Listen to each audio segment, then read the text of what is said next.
केलेलं आहे त्या रिंगणाचं जखींचं उद्घाटन मान्यवरांच्या हस्ते होत आहे।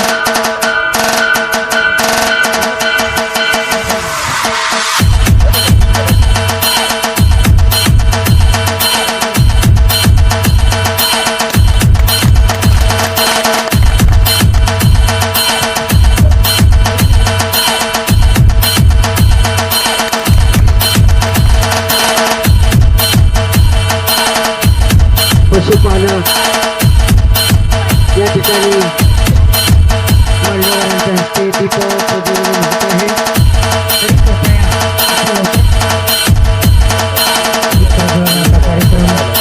कार्यक्रम आलेला आहे।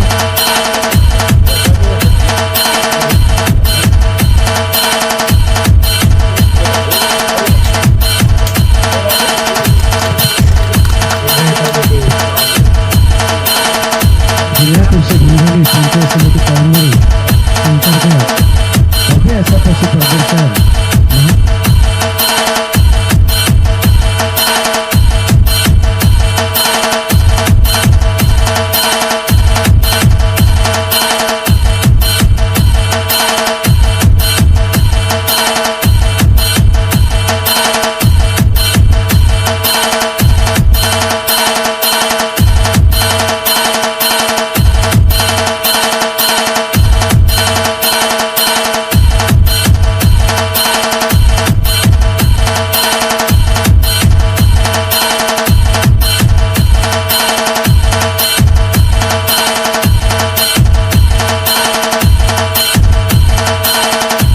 या ठिकाणी आज आपण 6 गटाची नोंदणीचं आयोजन केलेलं आहे।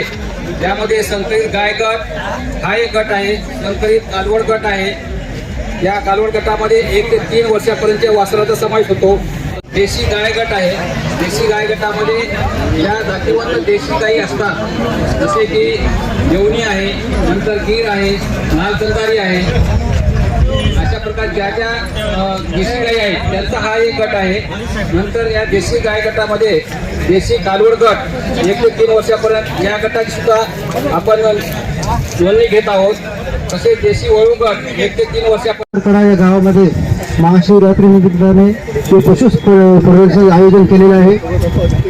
तर यासाठी सगळ्यात अगोदर मी गाववासियांचं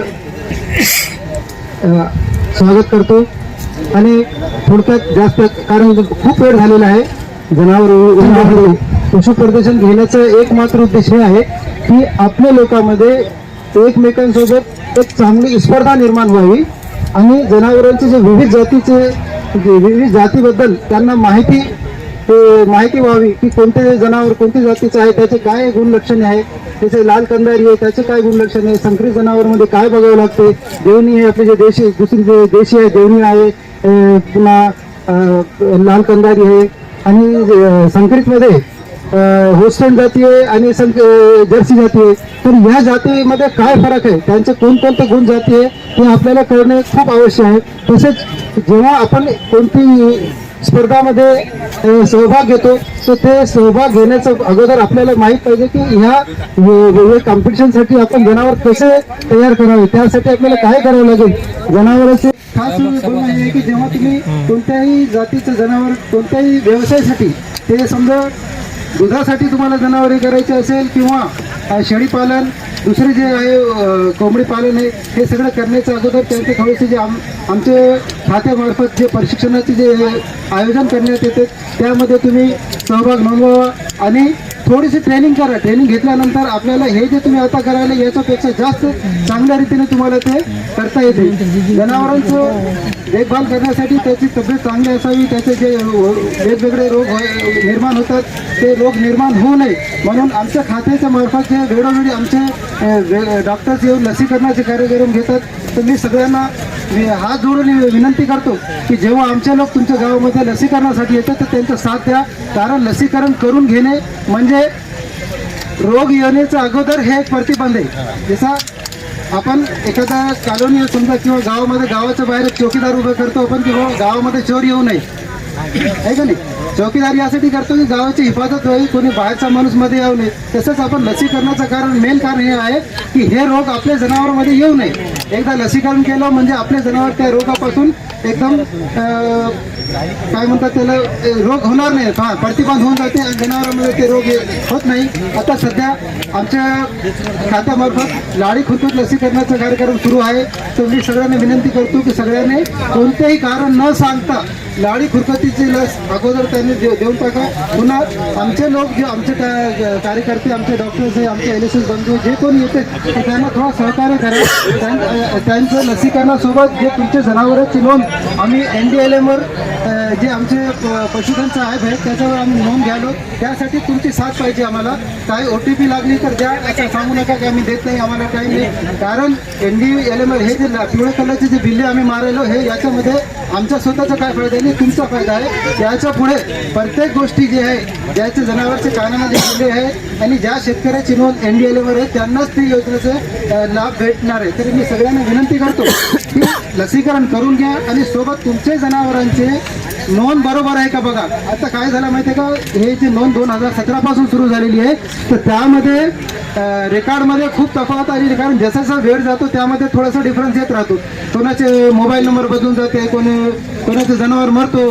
मग असं जे झालेलं आहे की बाबा ज्यांचे फोन नंबर नाही ते फोन नंबर अपडेट करा, ज्यांचे आधार कार्ड त्याला अटॅच नाही ते आधार कार्ड अटॅच करून घ्या आणि समजा ज्यांचे जनावर मेले तेही सांगा म्हणजे ते डिलीट करता येईल.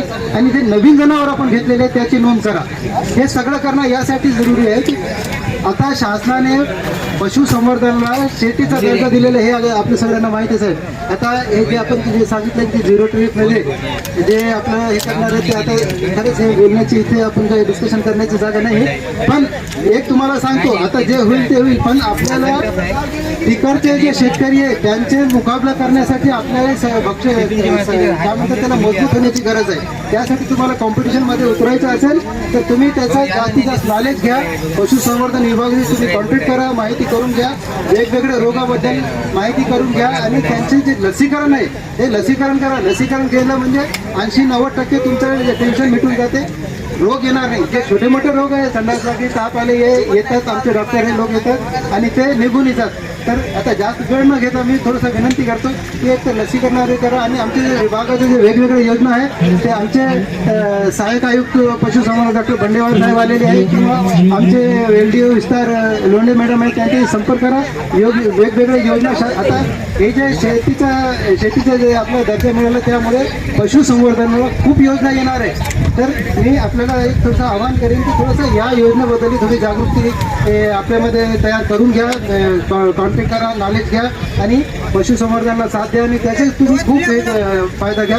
जास्त वेळ न घेतात मला इथे बोलण्यास स्वागत.